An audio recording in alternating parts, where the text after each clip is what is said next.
it'll be better understood with a larger number. So if we take a very large number like 78, and then you have to start planning ahead. Like you don't want to make, this is why I give you this graph paper background also, by the way.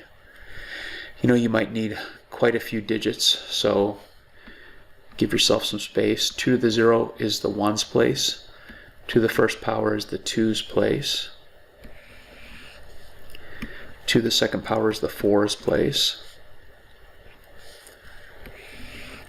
2 to the third is the eights place in binary. 2 to the fourth is the 16s place. 2 to the fifth is the 32s place. And see, I needed more room than I even realized. 2 to the sixth is the 64s place. But I see it's doubling each time, as you would expect. The exponent is being raised by 1 each time, 1 more than the previous, so it's doubling. So the next place value would be the 128th place, but I only need 78, so I don't need to go that far. But then you start shopping. You look at this place value, the 64's place. Would you like a 64 if you're trying to make 78? Sure, you need 64. You need more than 64, but 164 would help, because then all I need after that is 14 more. Okay, so we have 164. We have 64 of our 78 so far. With that in mind, would you like a 32? If you need 14, you don't need a 32. That's going to be too much. So I don't want any 32s. So I put a 0 in the 32's place, which is 0.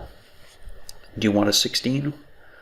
Also 16 is too much because I only want 14. So I don't want any 16s. So I want 0 16s, which is 0. Would you like an 8? I definitely would like an 8. If I'm trying to make 14, an 8 will help. So I'll take my 8, I'll take my 1 8, because that's all I can have in binary, 0 or 1. And if I take my 1 8, that's 8. And then 14 minus 8 is 6. So would you like a 4? Yes. 1 4 is 4. And you can see where this is going. Would you like a 2? Yes, I want 1 2. And then once I have my 2, I've got the whole value. You can double check it. 64 and 8 is 72, and 4 is 76, and 2 more is 78. So in the same way with base 10, if there's no 1s needed, you still need to show a 0 in the 1s place. I want 0 1s. When you add all these base 10 values together, you get 78. That's 78 in base 10. And so the binary number is 1 0 0 1 1 1 0. 7-digit number to represent a 2-digit number in base 10. But you can see why.